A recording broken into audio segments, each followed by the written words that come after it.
Okay, so finally, the long-awaited package has arrived.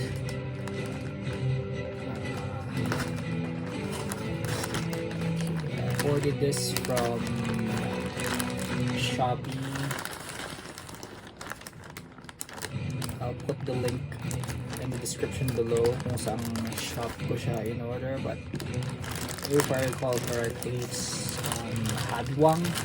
Maganda yung mga reviews niya doon. And by the way, this is for the Iron Man Mark 1 by ZD Toys. So as you can see, very real package. Maganda yung pagkaka-bubble wrap. So let's see.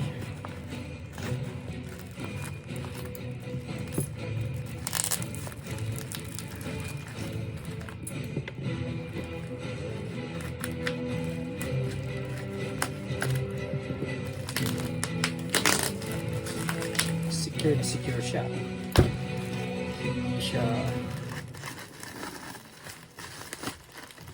the dent or whatnot. Then it's like it's boxed within a box. So mismong yung actual box niya is sealed and protected pa. There, let's see.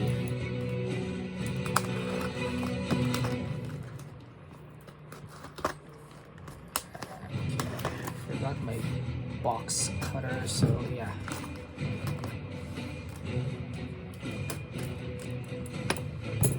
Grabe. Pagkakabalo. Secured na secured. Talagang hindi siya basta the damage.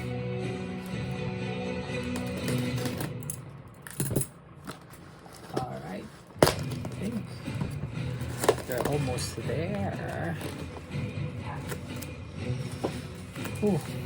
Bubble wrap na sa labas, bubble wrap ulit sa loob.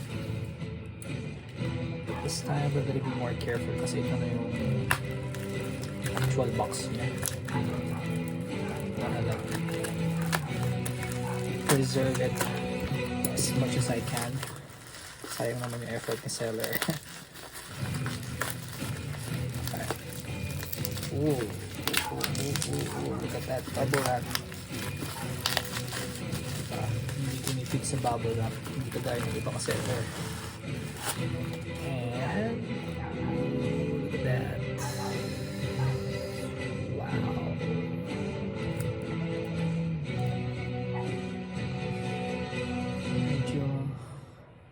Gonna reflect your monitor, but yeah, you can see it there.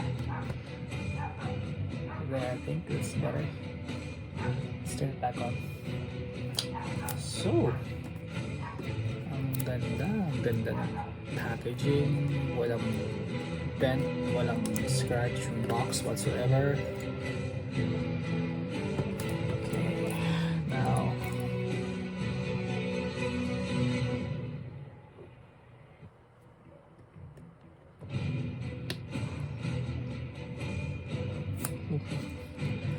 ingatan ko siya. Gusto kong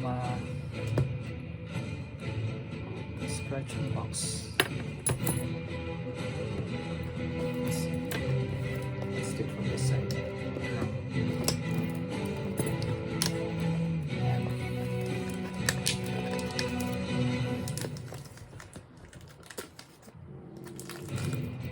I've been eyeing this for like a very long time, pero madalas sold out siya kahit anong shop or seller.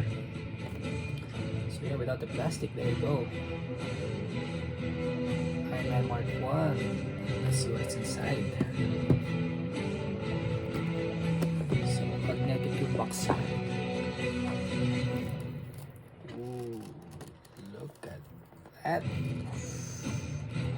Let's see, there's like a picture with some sort of instruction. Just put it there. And then on the inside, I don't know if you can see it, but let's remove the plastic thing.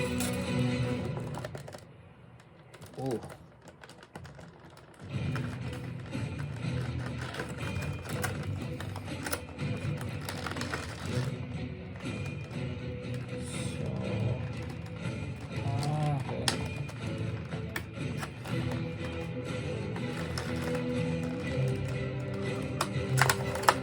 Siguro pang isang layer na plastic protector, and ito guys, look at that beauty. I mean, woo, grabe ang ganda for its price. I think it was a total of 1,050 plus shipping from Habiwang. So yeah, dimensions, let's see, it's okay there, 24 centimeters by 7 centimeters by 14 cm, 0.05 grams. So, but look at that beauty. I mean, kita mo naman yung details. Oh, diba? I mean, puwang-puha niya yung sa movie. Look at that. Tapos, the other accessories. Yes. Let's put it there. Yan, yung flame thingy, yung flamethrower effect and stuff. Yeah, so I mean, for its price, worth it naman. Yung joints, maganda yung joints niya, hindi siya loose. Hindi rin siya masyadong mahigpit. Just tama lang. Maganda yung articulation. Tawag doon, yeah. Yung color, yeah, I mean, ganda, approve. I think I'm gonna be ordering more from the shop. Again, I'll just post more link on the descriptions, the link below. This is my first unboxing, so pardon. Thanks for watching, guys. Peace out. Bye.